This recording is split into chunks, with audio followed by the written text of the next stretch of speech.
میرے دوستوں اور میرے عزیز، اس ویڈیو کو اسکپ نہ کرنا، بہت ہی پیارا اور شاندار ویڈیو لے کر حاضر ہوا ہوں میرے دوستوں۔ آپ کی زندگی کی سب سے بہترین ویڈیو۔ ابھی شعبان کا مہینہ بھی آ گیا ہے۔ شعبان کے مہینے کے حوالے سے مفتی سلمان اظہری صاحب نے بہت ہی پوائنٹ والی بات ہم سب کو بتائی ہے۔ میں چاہوں گا کہ اگر اس ویڈیو پہ آ گئے تو جانا مت میرے دوستوں۔ یقیناً ویڈیو لانگ ضرور ہے، لیکن یہ ویڈیو آپ کی زندگی بدل دے گی۔ شعبان کے مہینے کے حوالے سے بہت ساری غلط فہمیاں ہیں، یہ ساری چیز اس ویڈیو میں دور کی جائے گی میرے دوستوں۔ بنے رہیے اس ویڈیو میں، ریکویسٹ ہے آپ سے۔ شعبان المعظم کا مہینہ اور عنقریب وہ رات آنے والی ہے جس کو ہم شب برات کہتے ہیں۔ اتنی بات تو سارے لوگوں کو پتہ ہوگی کہ اب ہمارے زندگی کا ایک باب 14ویں شعبان کو بند ہو جائے گا اور 15ویں شعبان کو ہمارے نئے سال کے تمام معاملات کا دروازہ پھر سے کھولا جائے گا۔ اس رات کو اللہ تعالیٰ فرشتوں پر تمام معاملات کا حکم نازل فرماتا ہے کہ فلاں بندے کے ساتھ سال بھر میں کیا کیا ہونا ہے۔ یہاں تک کہ یہ تک حکم آ جاتا ہے کہ کتنے لوگ پیدا ہوں گے اور کتنے لوگ دنیا سے جانے والے ہیں۔ لیکن اس سے پہلے کہ ہمارے اعمال جو پیش ہوں گے اللہ کی بارگاہ میں سال بھر کے، اس سلسلے میں تو اب ہم غور کر سکتے ہیں۔ زندگی کے آخری وقت جو اعمال ہیں انہی کا اعتبار ہوگا۔ میرے آقا صلی اللہ تعالیٰ علیہ وسلم نے ارشاد فرمایا، اللہ تعالیٰ نے کسی کو جنتی لکھا ہے، کسی کو جہنمی، لیکن ہوتا یہ ہے کہ ایک بندہ نیک کام کر رہا ہے زندگی بھر، اچھے اعمال کرتا رہتا ہے، لیکن اس کے متعلق لکھا گیا کہ جہنم میں جانے والا ہے۔ ہوتا کیسے ہے؟ فرمایا گیا موت کے آنے سے چند دنوں پہلے یا چند لمحوں پہلے وہ ایسے گندے کاموں میں مصروف ہو جاتا ہے جو جہنم کی طرف لے جاتے ہیں، انہی کاموں میں اس کی موت ہوتی ہے اور خاتمے پر ہی سب کچھ دار و مدار ہے، پھر اسے دوزخ کی طرف لے جایا جاتا ہے۔ اور کسی کے متعلق اللہ تعالیٰ نے جنتی لکھا ہے جبکہ اس کے کام برے تھے۔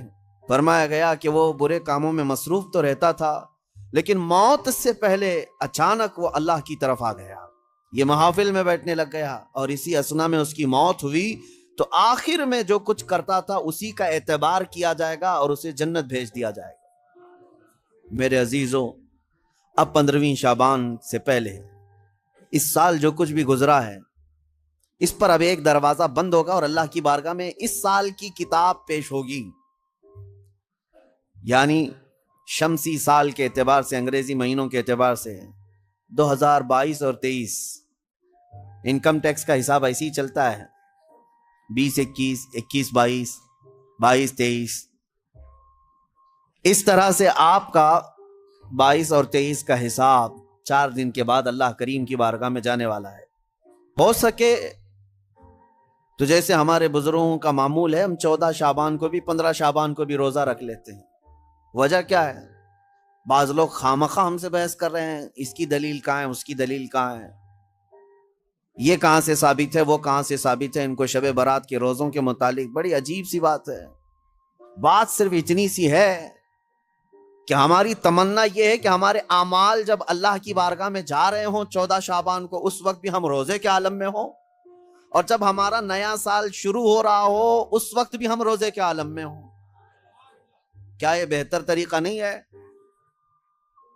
اسی لیے بزرگوں کا معمول رہا کہ اس سال جو بھی چلا، جیسا بھی گیا، گزرا تو ہے، لیکن اخیر وقت کچھ ایسے اعمال کر لو کہ اللہ کی بارگاہ میں جب یہ پیش ہوں تو تمہارے لاسٹ امپریشن کو دیکھا جائے، تمہارے آخری اعمال کو دیکھا جائے کہ آخر میں یہ کیا کرتا تھا۔ اللہ نے قرآن میں فرمایا ہے، دوڑو اللہ کی طرف، ففروا الی اللہ، اللہ کی طرف دوڑے دوڑے آ جاؤ، سابقوا الی الخیرات، نیکیوں کی طرف دوڑ بھاگ کرو، جتنا ہو سکے بھاگو۔ صحابہ کرام رضوان اللہ تعالیٰ علیہ مجمعین میں اس بات کا تو کمپٹیشن ہوتا تھا، وہ نیکیوں میں سبقت لے جانے کے لیے ایک دوسرے کے آگے بڑھنے کی کتنی تمنائیں کرتے۔ سیدنا ابو بکر صدیق اور حضرت عمر فاروق رضی اللہ تعالیٰ عنہ کا معمول یہ تھا کہ حضرت عمر کہتے ہیں میں ڈھونڈ ڈھونڈ کر کے مدینے میں کچھ ایسی نیکی کرنا چاہتا تھا جو ابو بکر نہیں کرتے، کہیں پر بھی ان کے برابر ہو جاؤں یا ان سے آگے بڑھ جاؤں۔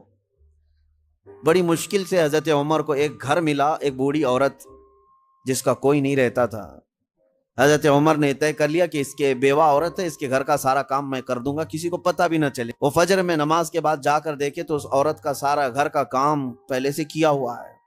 دوسرے دن آ کر دیکھے وہی حال تھا۔ حضرت عمر کہتے ہیں تیسرے دن میں اذان فجر سے پہلے ہی چھپ کر دیکھنا شروع کیا کہ آخر اس کے گھر کا کام کرتا کون ہے۔ کہا ایک چادر اوڑے ہوئے ایک شخص آیا، گھر میں داخل ہوا، جھاڑو لیا، جھاڑنے لگا، ساری چیزیں ڈھنگ سے رکھنے لگا۔ اذان ہونے لگی، وہ اس عورت کے گھر سے باہر نکلنے لگا۔ حضرت عمر کہتے ہیں میں قریب جا کر چادر ہٹایا تو ابو بکر صدیق تھے۔ حضرت عمر کہتے ہیں میں کبھی آگے بڑھ ہی نہیں سکتا، میں جہاں کوشش کرتا ہوں اس سے پہلے حضرت ابو بکر پہنچے ہوئے ہوتے۔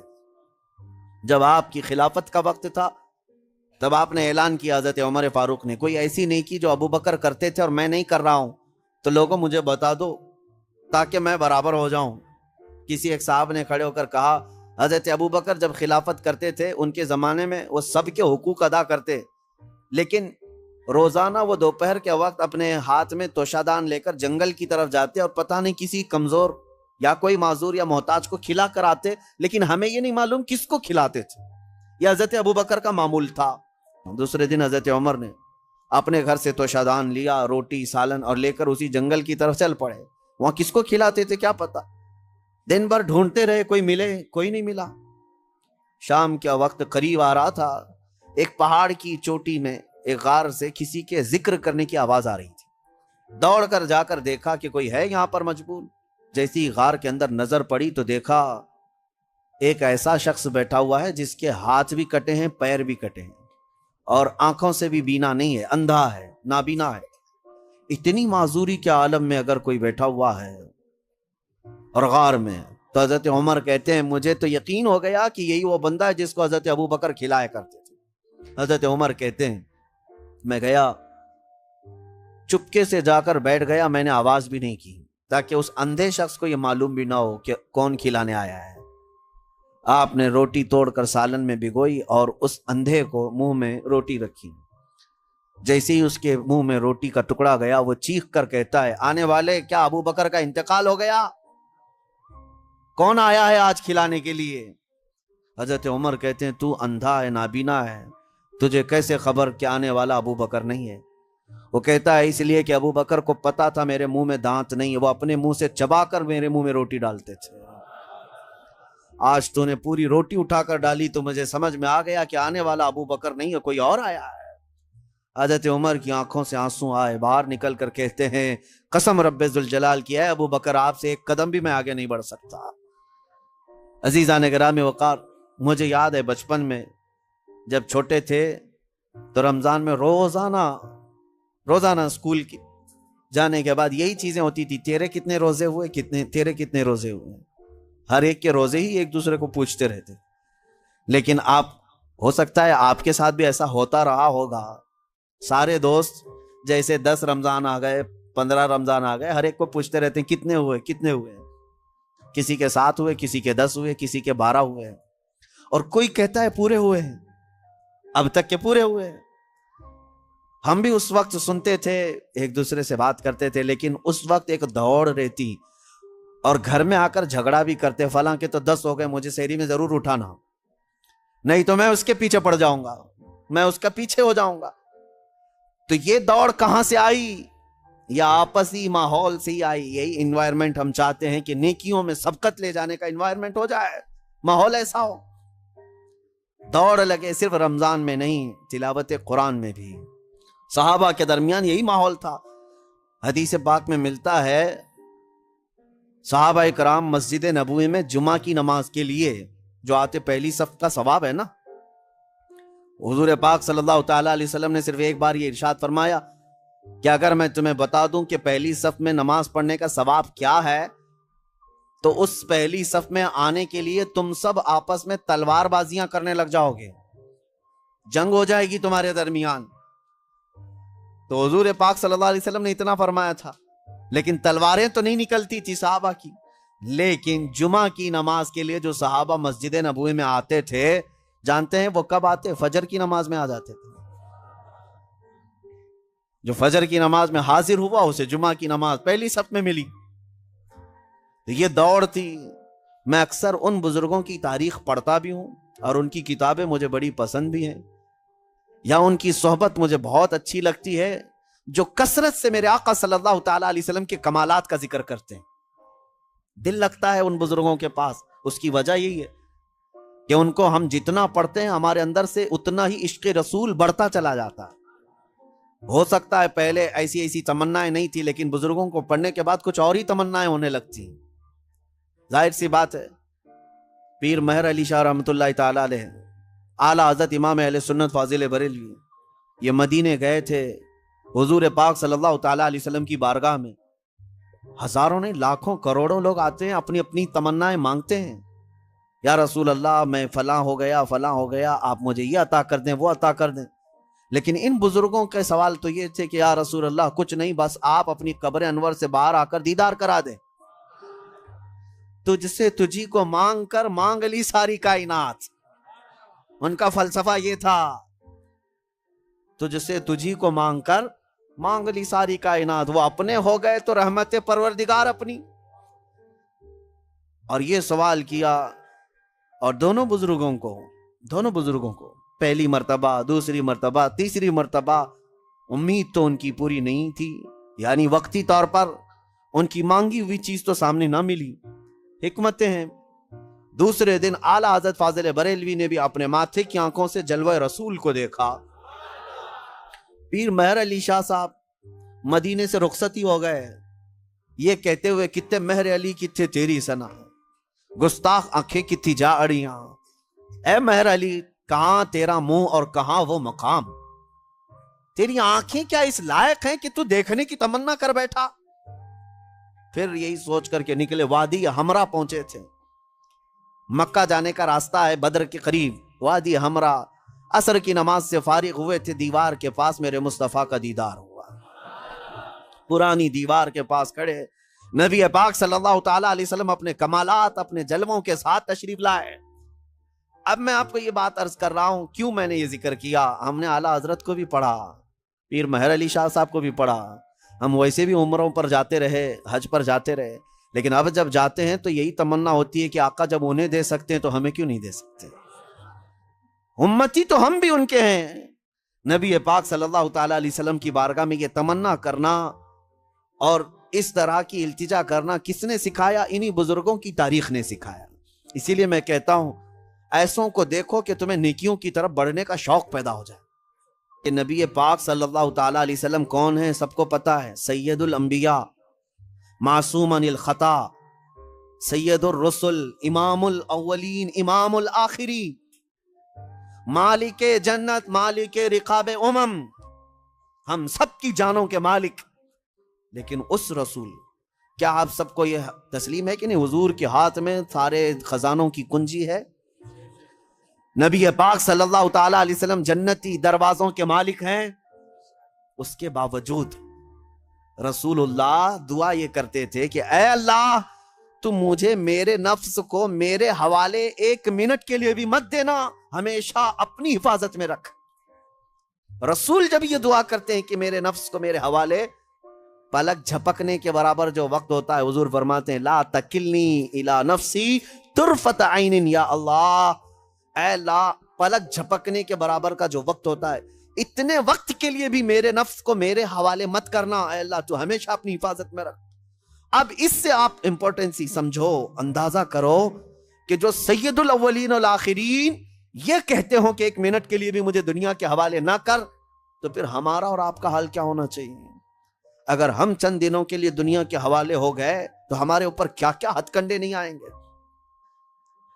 یہ تو غنیمت ہے میرے عزیزوں، ہم ہفتے میں ایک مرتبہ محفل ذکر کر رہے ہیں، ہونا تو یہ چاہیے کہ جتنی مسجدیں ہیں سب کے دروازے کھلیں، اور جس طرح جمعہ میں لوگ کثرت سے حاضر ہوتے ہیں، محفل ذکر میں بھی حاضر ہو کر اپنے دلوں کے زنگ کو دور کیا کریں۔ آپ کو بتاؤں، رسول پاک صلی اللہ تعالیٰ علیہ وسلم کی حدیث ہے، میں اب گفتگو کلوز کرتا ہوں قریب میں۔ الدنیا جیفت و طالبها الکلاب، دنیا مردار کی طرح ہے اور اس کا طلب کرنے والا کتے کی طرح ہے۔ کبھی آپ نے سوچا کتا کہنا گالی ہے؟ گالی ہے؟ سنو گے کسی سے کہ تم کو کوئی کتا کہہ دے؟ نہیں۔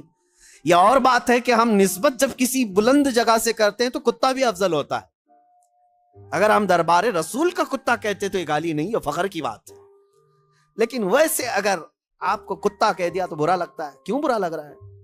جبکہ آپ کو اگر پوچھیں تو آپ خود ہی کہیں گے کتا بڑا وفادار ہوتا ہے، اس کے اندر تو ایک کوالٹی ہے.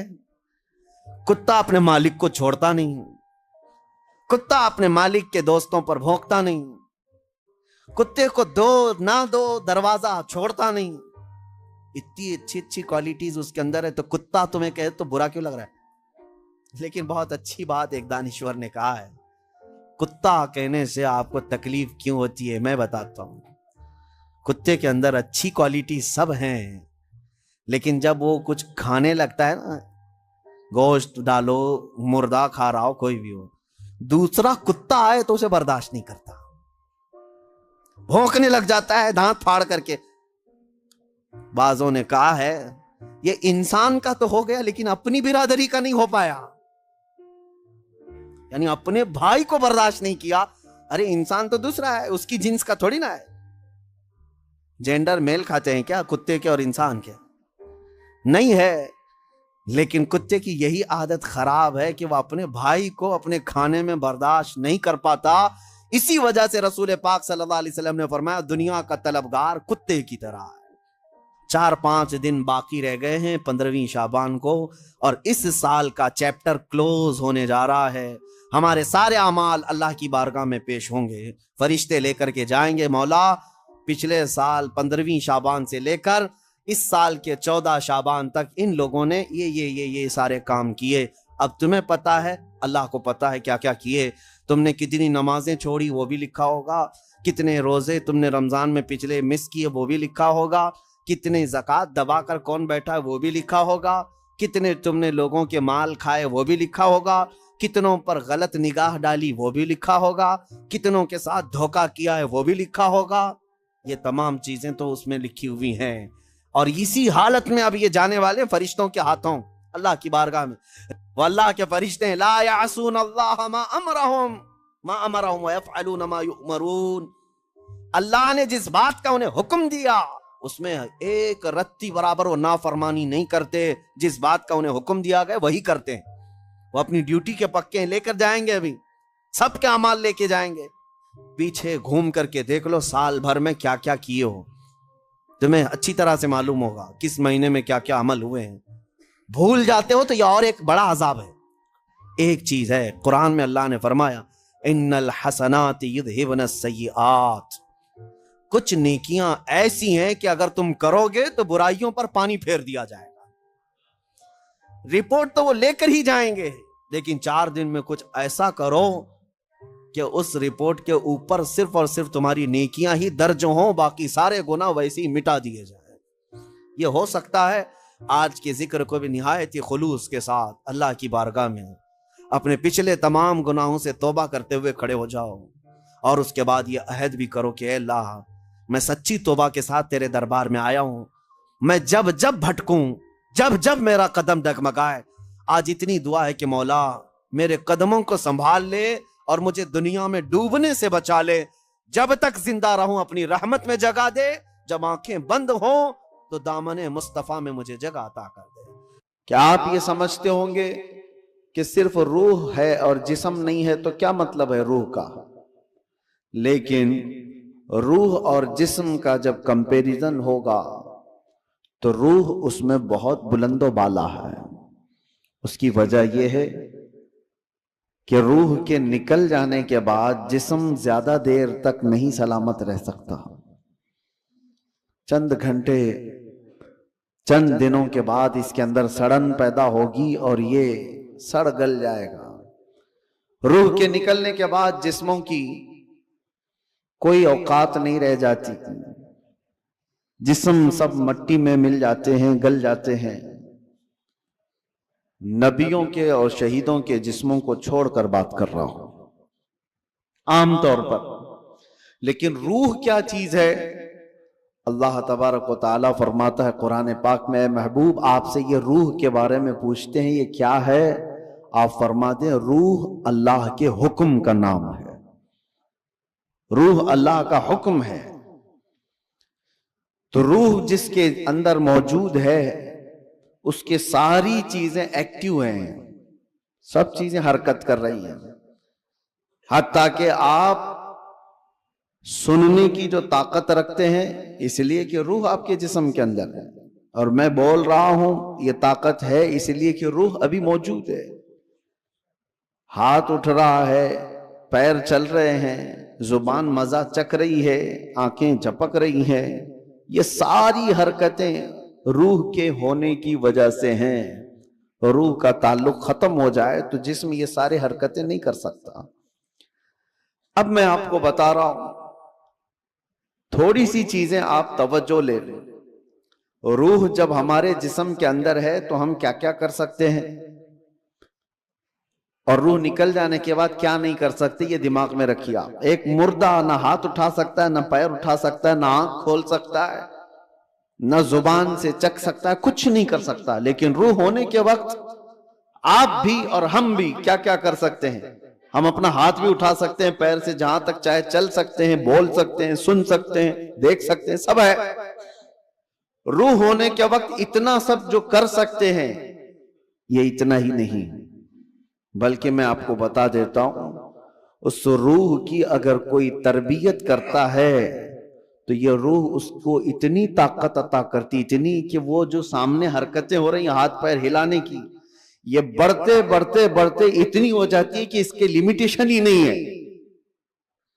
روح اس کو اتنی طاقت پہنچاتی ہے کہ آج روح میرے اندر ہے، میں سامنے کی دیوار تک دیکھ رہا ہوں، اور روح طاقتور ہو جائے تو ہو سکتا ہے وہ مشرق میں بیٹھ کر مغرب کے حالات کو دیکھ رہا ہو، وہ شمال میں بیٹھ کر کے جنوب کے حالات دیکھ سکتا ہے۔ روح کی طاقت جب بڑھ جاتی ہے تو ہو سکتا ہے آج میرا ہاتھ جتنا لمبا ہے وہاں تک کی چیز چھو سکتا ہوں، پکڑ سکتا ہوں، لیکن روح کی طاقت جب بڑھ جاتی ہے تو بیٹھے بیٹھے مدینہ طیبہ سے ملک شام میں بھی کسی کی مدد کر سکتا ہے۔ اب میں آتا ہوں اسی گفتگو پر، تو پھر میرے عزیزوں، روح کی تربیت کے لیے کیا کرنا چاہیے؟ پورے دنیا بھر کے آپ دوسرے مذاہب میں بھی دیکھیں گے، ریلیجنز، وہ لوگ بھی تپسیا کر رہے ہیں، آتما کی شکتی حاصل کر رہے ہیں، الفاظ الگ ہیں، اور وہ پاور آف سول کہتے ہیں کرسچن لوگ، ہندو لوگ آتما کی شکتی کہتے ہیں۔ اس کے لیے وہ دنیا کو ترک کر رہے ہیں، کچھ کلمات کے جاپ کر رہے ہیں، کسی نہ کسی طرح سے وہ اپنی روح کو بڑھانے کی کوشش کر رہے ہیں۔ تو سب ادیان میں یہ ایک کانسیپٹ پایا جاتا ہے۔ میں آپ کو بتاتا ہوں اصلی روح کی طاقت وہ ہے، روح نے اگر اپنے رب کو پہچان لیا تو یہ سب سے بڑی طاقتور ہے۔ اور روح جس وقت اللہ رب العزت کو، اپنے خالق کو پہچان لیتی ہے تو وہ رب تبارک و تعالیٰ کی قرب پانے کا جو اس کا مقام ہے وہ ولایت کا مقام ہے، اور وہیں سے اس کی طاقت کا اضافہ ہو جاتا ہے۔ ہمیں اس روح کی تربیت کیسی کرنی ہے، روح کی تربیت کیسی ہو؟ دیکھیں، آپ کو ایک سمپل سی بات بتا رہا ہوں، جسم کو صبح ناشتہ نہ کرو، دوپہر کا کھانا نہ کھاؤ تو شام تک آپ ہلنے لگ جائیں، اور اگر 3 وقت کا کھانا چھوڑو تو کمزوری جسم پر اور چہرے پر ظاہر ہونے لگ جائے گی۔ کیوں؟ اس لیے کہ جسم کو بھوک لگتی ہے اور ہم کھانا کھاتے ہیں، اسی طرح روح کو بھی بھوک لگتی ہے۔ روح کی غذا اللہ کا ذکر ہے، ذکر اللہ ہے، اور جب بندہ اللہ کا ذکر کرتا ہے تو اس کی روح تر و تازہ ہوتی ہے۔ اور یہاں تو برسوں سے اللہ کا ذکر ہی نہیں کیا تو کسی کی روح بیمار اتنی ہو چکی ہے کہ اسے کچھ نہیں پتا، صرف چلتا پھرتا ایک لاشا ہے، چلتا پھرتا ایک جسم ہے، روح تو ہے موجود لیکن بڑی کمزور اور بڑی غریب۔ اس روح کو طاقتور بناؤ اللہ کے ذکر سے، ذکر اللہ سے۔ اب آپ کو میں بتاتا ہوں، جہاں یہ روح سلامت ہوتی ہے، انسان کا جسم مر بھی جائے تو اللہ تبارک و تعالیٰ اس کی روح کو اسی طرح باقی رکھتا ہے، روح باقی ہے۔ مرنے کے بعد بھی انسان کے جسم کو قبر میں رکھ دیے جانے کے بعد بھی روح باقی ہے، روح باقی ہے۔ اور روح جب تک طاقتور ہے وہ کیا سے کیا کر سکتی ہے. تصرف اللہ تبارک و تعالیٰ اس کو عطا کیا ہے. موت کے بعد بھی اولیاء کاملین کی زندگیاں ہم جو دیکھتے ہیں وہ اسی بنیاد پر ہے کہ انہوں نے اپنی زندگیوں میں جسم سے زیادہ اپنی روح کا خیال کیا. لوگ اپنی باڈی بنانے کے لیے جو محنت کرتے ہیں کوئی بات نہیں, کتنے کتنے گھنٹوں لوگ جیم کر کے اپنی جسم کو مضبوط بنانا چاہتے ہیں. یہ جسم صرف دکھا سکتے ہیں سامنے لوگوں کو, یا کس لیے کہ فٹ رہنے کے لیے. کچھ لوگ کسی کو مکہ مارنے کے لیے کر رہے ہیں, لیکن اس کا 10% بھی اگر روح کی تربیت پر توجہ دی جائے تو میرے عزیزوں طاقت و قوت کا یہ عالم ہوگا کہ اولیاء کاملین کی صف میں اللہ تبارک و تعالیٰ آپ کو وہ مقام عطا فرمائے. روح کی طاقت کی طرف توجہ. آج پوری دنیا اس سے دور بھاگی ہوئی ہے, ساری چیزیں ہماری روحانیت نکل گئی. ہم میٹل پر محنت کر رہے ہیں, ہم جسموں پر محنت کر رہے ہیں, ہم کپڑوں پر اپنے ظاہر پر محنت کر رہے ہیں. روح کے لیے جو اولیاء کاملین کے ہاں تربیت ہوتی تھی وہ خال خال نظر آ رہے ہیں. پہلے خانقاہوں میں جانتے ہیں آپ, ماررہ مطہرہ ہندوستان کی بہت بڑی خانقاہ ہے جہاں سے اعلیٰ حضرت بھی بیعت ہوئے تھے. امام اہل سنت مجدد دین و ملت جہاں سے بیعت ہوئے وہ خانقاہ سادات کی آل رسول وہاں پر ہیں. حضرت شاہ حمزہ عینی رضی اللہ تعالیٰ نے بڑے پائے کے بزرگ ہیں, ان کے پاس لوگ آتے تھے تربیت حاصل کرنے کے لیے, اپنے زندگیوں کو سنوارنے کے لیے, یہی روح کی تربیت کے لیے. تو ان کو کیا کیا کرایا جاتا تھا پتہ ہے؟ سب سے پہلی چیز ان کی تربیت یہ ہوتی تھی کہ جو چیز تمہاری زندگی میں حاوی ہونے کی کوشش کر رہی ہے اس سے اپنے آپ کو چھٹکارا دلانا. جو تمہارے اوپر حاوی ہو رہی ہے, چاہے وہ نیند ہو یا بھوک ہو یا کسی چیز کی چاہت ہو, اگر حاوی ہو رہی ہے, غالب ہو رہی ہے تو اس سے نجات حاصل کر لو, تب تمہاری روح پاورفل ہوگی. ورنہ تم غلام بن کر کے رہو گے, اپنی خواہشوں کے غلام بن کر کے رہو گے. ابھی من کیا بریانی کھانے کا, بھاگ کر چلے گئے, تم خواہش کے غلام ہو, تم ظاہری چیزوں کے غلام ہو. نیند تمہیں غلام بنا کر رکھی ہے, جب وہ آئی تو تم تو لمبے ہو گئے. تمہارا کنٹرول نیند پر نہیں, تمہارا کنٹرول بھوک پر نہیں, بلکہ وہ چیزیں تم پر کنٹرول رکھی ہوئی ہیں. تو سمجھ لو کہ تم کمزور آدمی ہو, تم کمزور ہو, تمہاری روح وہ طاقت نہیں رکھتی, تم مجبور ہو. اولیاء کاملین کو اس کے برعکس تربیت دی جاتی تھی. بھوک پر کنٹرول, خواہشات نفسانیہ پر کنٹرول اور نیند پر کنٹرول. حتیٰ کہ میں آپ کو بتاؤں, حضرت شاہ مینا رحمت اللہ تعالیٰ علیہ لکھنؤ کے بہت بڑے بزرگ ہیں, وہ جب رات کو عبادت کے لیے کھڑے ہوتے, انسانی فطرت کا تقاضا ہے کہ نیند تو آتی ہے, لیکن وہ یہ چاہتے تھے کہ نیند انسان کی ضرورت ہے, اس کو بھی میں اپنے اوپر غالب ہونے نہیں دوں گا. میں جب چاہوں سو جاؤں, لیکن نیند جب چاہے تب مجھے نہ سلائے. نیند میری حاکم نہیں, میں اس پر حاکم ہوں. آپ نے کیا کیا جانتے ہیں؟ رات کو عبادت کے لیے روزانہ کھڑے ہو جاتے تھے. ایک دن ایسا ہوا کہ جھپکی آ گئی اور گر گئے. اس کا ان کو اتنا افسوس ہوا کہ عبادت میں نیند نے مجھے اپنا غلام بنا دیا. اللہ رب العزت کی عبادت سے مجھے نیند نے دھوکہ ایسا دے دیا کہ میں گر گیا, اس کا غلام ہو گیا. اس کے بعد سے رات کو جب کھڑے ہوتے تھے تو نمک میں سلائی ڈال کر اپنی آنکھوں پہ سرما لگاتے تھے. نمک کا سرما لگاتے. عام سی بات نہیں, سننے میں آپ کو آسان لگ رہا ہو, نمک کے 2 تنکے بھی اگر آنکھ میں چلے جائیں تو کیا حالت کرتے ہیں. لیکن حضرت شاہ مینا فرماتے ہیں کہ نمک کو پوری طور پر آنکھوں پہ لگاتے تو ان کی آنکھوں سے خون جاری ہو جاتا تھا. لوگ کہتے بھی تھے کہ آنکھیں سرخ ہو کر خون بہتی تھیں, بہاتی تھی. آپ سے کہا جاتا کہ آپ اس طرح سے آنکھوں کو سختی کر رہے ہیں, آپ کہتے ان آنکھوں کی وہی سزا ہے جو مجھے میرے رب سے دور کر رہی ہو.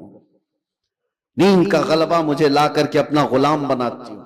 خواہشات کے لیے بھی انہوں نے ایسا ہی کیا ہے. اپنے خواہشات پر کنٹرول جب تک آدمی نہیں کرتا اس کی روح طاقتور نہیں ہے, اس کی روح کوئی طاقت نہیں رکھتی, وہ کمزور آدمی ہے. اسی لیے میرے عزیزوں, میں جو بات کر رہا تھا, حضرت شاہ حمزہ عینی, ان کے ہاں جو لوگ آتے تھے, کچھ تو پنڈت بھی آتے تھے, جوگی بھی آتے تھے تپسیا کرنے کے لیے کہ صوفی سنت ہیں, ان کے ہاں جو تربیت ہوتی ہے وہ بہت اعلیٰ درجے کی ہوتی ہے. آپ یہ کہتے تھے کہ انسان سب سے زیادہ کن چیزوں کا محتاج ہے؟ کھانے کا, پینے کا, سونے کا, یہی سب چیزیں نا. اس پر تو وہ کنٹرول کرا ہی دیتے تھے. کوئی ایسا ان کے پاس مجاہد ہوتا, ریاضت کرنے والا, کہ 3 دن 4 دن تک بغیر کھائے پیے عبادت میں مصروف رہتے, کچھ بھی نہیں. اور یہ پاسبل ہے کیونکہ اللہ نے انسان کی باڈی کو فلیکسیبل بنایا ہے. اس کو جیسا بندہ ڈھالتا ہے ویسا جسم بنتا ہے, کوئی چیز امپاسبل نہیں ہے. بزرگوں نے یہ تربیت کیا. اب ایک مقام ایسا آیا کہ کھانے پینے کی بات تو چھوڑو, یہ جو محتاجی ہے, جو بھوک لگتی ہے, اس سے تو انہوں نے کنارہ کر لیا. ایک شاگرد نے ان سے کہا کہ حضور, کھانے سے تو ہم محتاج نہیں ہیں, جب ہم چاہیں گے کھا لیں گے, بھوک ہم کو غلام نہیں بنا رہی یاد, پیاس بھی ہم کو غلام نہیں بنا سکتی, لیکن یہ جو سانس لیتے ہیں اس کے تو ہم محتاج ہیں, سانسوں کے بغیر تو رہ نہیں سکتے. آپ نے فرمایا میں وہ بھی تربیت تمہیں کرا دوں گا, اس کی بھی تربیت کرا دوں. تو حبس نفس اولیاء کاملین کے ہاں, میں تصوف کی بات کر رہا ہوں, ایک تربیت یہ بھی ہے ان کے ہاں, حبس نفس. حبس نفس یا حبس دم جس کو کہا جاتا ہے, کیا ہے؟ ان کو سانس روکنے کی تربیت دی جاتی تھی. سانس روک لو اپنی, آپ اپنی ناک اور منہ بند کر کے دیکھو کتنی دیر روک سکتے ہو, شاید 1 منٹ, کیونکہ عادت نہیں ہے. 1 منٹ سے زیادہ اپنے ناک اور منہ کو پکڑ نہیں سکتے. لیکن تربیت کے بعد ماررہ مطہرہ کی تاریخ میں ہے, حضرت شاہ حمزہ عینی کی بارگاہ میں جو تربیت پاتے تھے, ان کو سانس روکنے کی جو تربیت دی جاتی تھی, فجر کے بعد وہ سانس کو روکتے تھے تو ظہر تک لے کر جاتے تھے, ظہر تک. لوگوں کو ایسا لگ رہا ہوگا کہ اڑتی ہوئی باتیں ہیں, نہیں میرے عزیزوں, جب بندہ اپنے جسم کو ڈھالتا ہے کسی چیز میں تو اللہ تبارک و تعالی ہر چیز اس کے لیے ممکن بنا دیتا. اور ہم نے دنیا میں اپنے جسموں کو آزاد کر رکھا ہے, ساری دنیا اس جسم پر راج کرتی ہے, خواہشات ہم پر حکم کرتے ہیں, ہم ان پر کنٹرول نہیں پا رہے. آج ضرورت اسی بات کی ہے کہ ہم جن چیزوں کے ایڈکٹ ہوتے جا رہے ہیں ان چیزوں کو اپنی زندگی سے دور کرتے جائیں. کوئی خواہشات ایسی ہیں جو میرے اوپر حاوی ہو رہی ہوں, ان خواہشات سے اپنے دامن کو چھڑانے کی کوشش کریں. اور یہی تربیت بارگاہ مصطفیٰ صلی اللہ علیہ وسلم کی تھی. ایک بات میں آپ کو بتاتا ہوں, مجبوری کے عالم میں بھی اولیاء کاملین نے اپنے آپ کو دنیا کے حوالے نہیں کیا, دنیا کے حوالے نہیں کیا, وہ بچنے کی ہر ممکن کوشش کرتے رہے. ایک بزرگ کے متعلق ہم نے پڑھا ہے, حضرت مشکی رحمت اللہ علیہ, عراق کے ایک بزرگ, لیکن وہ جوان شخص, مشکی غالباً عبداللہ کچھ نام تھا, بہت خوبصورت, دیکھنے میں بالکل ہینسم نوجوان, ایک کپڑے کی دکان پر کام کرتے تھے. شہر کی ایک امیر عورت کپڑا خریدنے آئی اور وہ عیاش عورت تھی, اس نے لڑکے کو دیکھا, نوجوان کو, اس پر فریفتہ ہو گئی. بہانے سے کپڑے کی بہت بڑی تھان خریدا اور اس کے بعد اس نوجوان سے کہا کیا تم میرے محل تک پہنچاؤ گے, میں اس کی اجرت دوں. بھولا بھالا نوجوان کپڑے اٹھا لیا اور چل پڑا.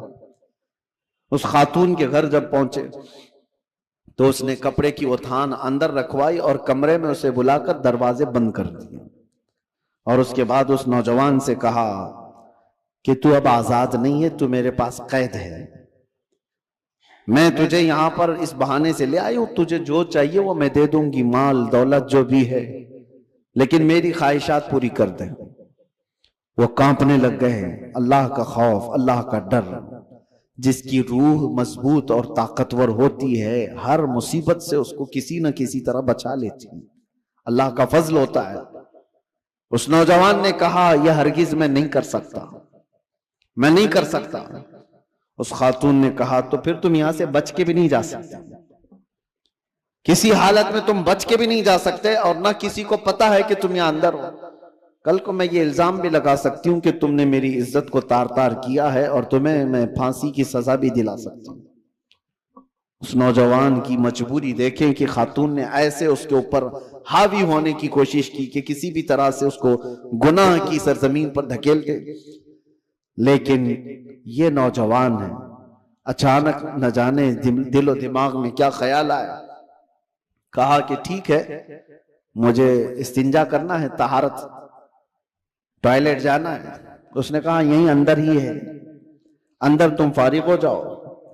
تو وہ طہارت خانے میں گیا، نوجوان کچھ نہیں دیکھا، وہاں کی غلاظت اٹھا کر کے اپنے چہرے پر اپنے جسم پر سب لگا لیے، اور باہر آیا اس خاتون کے پاس۔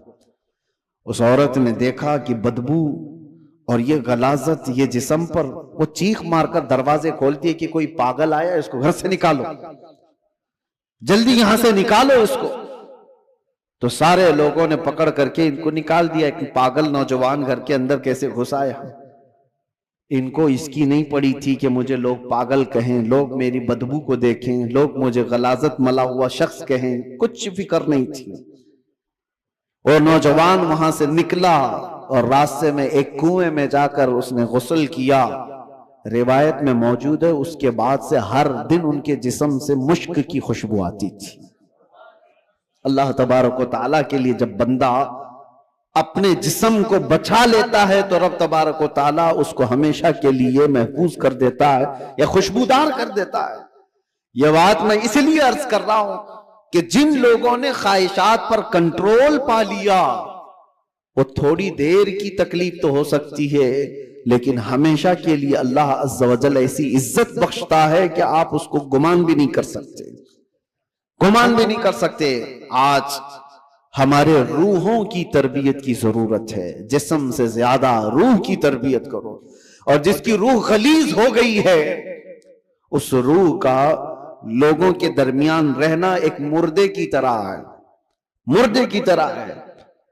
اسی لیے میں نے دیکھا ہے تاریخ میں، آپ کو پتا ہے حضرت صابر کلیری رحمت اللہ تعالی علیہ کے متعلق آپ نے سنا ہوگا کہ آپ سے آپ کے مرید نے پوچھا تھا کہ فنا اور بقا کیا چیز ہے، تو آپ نے فرمایا تھا کہ میں تم کو بعد میں بتاؤں گا۔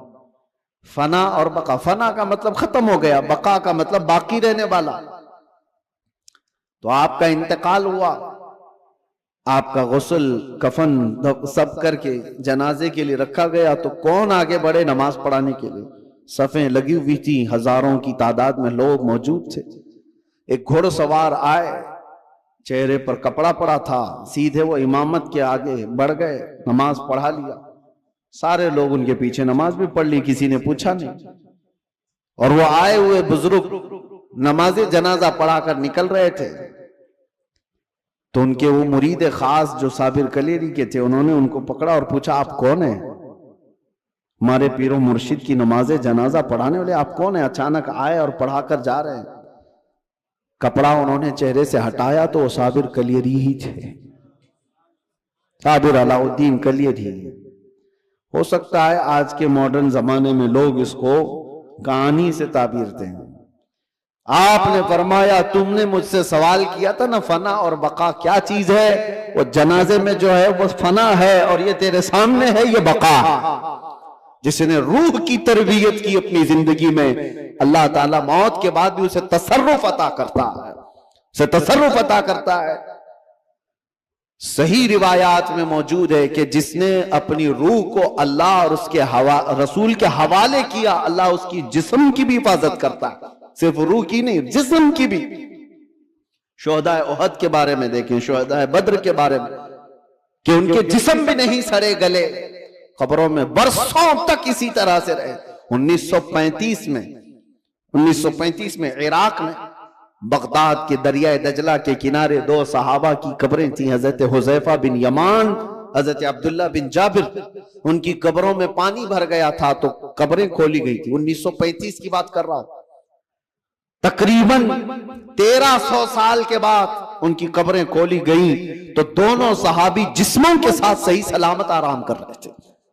اخبار کی کٹنگ بھی آج بھی لگی ہوئی ہے، عراق میں موجود ہے. 1935 بہت دور کی بات نہیں کر رہا ہوں، 100 سال نہیں گزرے، ابھی 90 سال پہلے کی بات. ان کے جنازے وہاں سے اٹھائے گئے اور بغداد سے 35 کلومیٹر دور لے جا کر حضرت سلمان فارسی کی قبر کے بغل میں ان دونوں کو دفن کیا گیا. یہ تاریخ موجود ہے. وہ صحابہ جن کی قبروں میں ان کے جسم 1300 سال تک باقی ہیں. کہنا یہ ہے جس نے اپنی روح کو اللہ کے حوالے کر دیا، اللہ اس کے جسم کی بھی حفاظت کرتا ہے. اور جو صرف جسمانی خواہشات کے لیے جی رہا ہے اس کے جسم کا حال تو یہ ہے، ادھر روح نکلی ادھر جسم میں بدبو شروع ہو گئی، ادھر روح نکلی جسم پھلنا پھولنا شروع کر دیا. عزیزان گرامی وقار، ہمارے ان جسموں کی اوقات کتنی ہے میں آپ کو بتاتا ہوں. گفتگو کو سمیٹتے ہوئے صرف اتنی بات عرض کروں. کہا گیا ہے کہ قبر میں ہماری تختیاں بند کر کے جب لوگ چلے جاتے ہیں قبر کی مٹی میں، آپ کو اندازہ ہے، آپ ممبئی کے قبرستانوں کو دیکھتے ہیں اور بہت جلدی یہاں قبریں کھولی بھی جاتی ہیں، لیکن جہاں نہیں کھولی جاتی وہاں کے لیے بھی میں بتا رہا ہوں، دفن کر کے چلے جانے کے بعد ایک دن کے اندر، صرف ایک دن 24 گھنٹے جب گزر جاتے ہیں تو پیٹ میں کا اور دماغ میں کا پورا پانی پیپ کے ذریعے سے یا کسی طرح سے اس کے ناک اور منہ سے باہر نکل جاتا ہے، اس کے کانوں سے سب نکل جاتا ہے. اور اس کے بعد دن جیسے جیسے گزرتے جاتے ہیں، اگر قبر کے حشرات یعنی کیڑے مکوڑے اس کے جسم کو کھانے لگ گئے تو بہت جلدی وہ گلنا شروع کر دیتا ہے. 3 دن کے اندر پیٹ پھٹ جاتا ہے اور پیٹ کے پھٹ جانے کے بعد جو تعفن نکلتا ہے اس کی چیزیں سب اس کی باہر ہو جاتی ہیں. اور اس کے بعد 9 دن گزر جاتے ہیں یا 10 دن گزر جاتے ہیں تو جسم کی ساری چمڑی پک جاتی ہے، پوری چمڑی، چاہے اس کو جتنی بھی حفاظت سے رکھا جائے. روح نے ساتھ چھوڑ دیا ہے تو اب جسم ترتیب وار ایک ایک چیزیں اس کی ختم ہوتی چلی جاتی ہیں. اس کے ناک سے، اس کے کان سے، اس کے منہ سے گودا باہر نکل آیا، پیٹ پھٹ گیا، اب چمڑی گلنے لگ گئی.